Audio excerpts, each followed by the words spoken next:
ಮಾಲೂರು ತಾಲೂಕಿನ ಇತಿಹಾಸ ಪ್ರಸಿದ್ಧ ಚಿಕ್ಕ ತಿರುಪತಿ ಶ್ರೀ ವೆಂಕಟರಮಣ ಸ್ವಾಮಿ ಜಾತ್ರೆ ಮಹೋತ್ಸವ 9 ದಿನಗಳ ಕಾಲ ನಡೆಯುತ್ತಿದ್ದು, ಜಾತ್ರೆ ಪ್ರಯುಕ್ತ ಎಕ್ಸಿಬಿಷನ್ ಆಯೋಜಿಸಲಾಗಿದೆ. ಸಾವಿರಾರು ಮಂದಿ ಭಕ್ತರು ಆಗಮಿಸಿದ್ದು, ದೇವಾಲಯದ ಆವರಣದಲ್ಲಿ ಅಕ್ರಮವಾಗಿ ಜೂಜಾಟ ಕಂಡುಬಂದಿದೆ. ರಾತ್ರಿ ವೇಳೆ ಪೊಲೀಸರ ಕಣ್ಣು ತಪ್ಪಿಸಿ ಚಿಕ್ಕ ತಿರುಪತಿ ದೇಗುಲದ ಆವರಣದ ಖಾಲಿ ಮೈದಾನದಲ್ಲಿ ರಾತ್ರಿ ವೇಳೆ ಪಕ್ಕದ ಜಿಲ್ಲೆಗಳಿಂದ ಆಗಮಿಸಿರೋ ಜೂಜುಕೋರರಿಂದ ರಾತ್ರಿ ಹೊತ್ತು ಜೂಜಾಟ ಆಯೋಜನೆ ಮಾಡಲಾಗಿದೆ. ಅಂಗಡಿ ಮುಗ್ಗಟ್ಟುಗಳ ಮೇಲಿನ ಸುಂಕ ವಸೂಲಿಯನ್ನು ದೇವಾಲಯ ಮುಖ್ಯ ಕಾರ್ಯನಿರ್ವಾಹಕಾಧಿಕಾರಿ ಸೆಲ್ವಮಣಿಯವರು ಸುರೇಶ್ ರೆಡ್ಡಿ ಎಂಬುವರಿಗೆ ಗುತ್ತಿಗೆ ನೀಡಿದ್ದಾರೆ. ಜೂಜಾಟದ ವೇಳೆ ಬೆಟ್ಟಿಂಗ್ ಕಟ್ಟಿ ಸಾವಿರಾರು ರೂಪಾಯಿ ಹಣವನ್ನು ಜೂಜುಕೋರರು ಕಳೆದುಕೊಂಡಿದ್ದಾರೆ.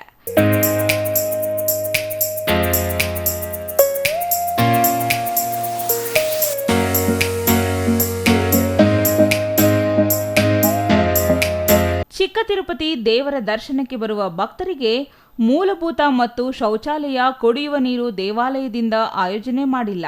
ಅಲ್ಲದೆ ಭಕ್ತರು ಮುಡಿ ನೀರಿದ್ರೆ ಸ್ನಾನದ ಕೋಣೆಗಳು ಇಲ್ಲದೆ ಭಕ್ತರು ದೇವಾಲಯ ಅಧಿಕಾರಿಗಳ ವಿರುದ್ಧ ಹಿಡಿ ಶಾಪ ಹಾಕುತ್ತಿದ್ದಾರೆ.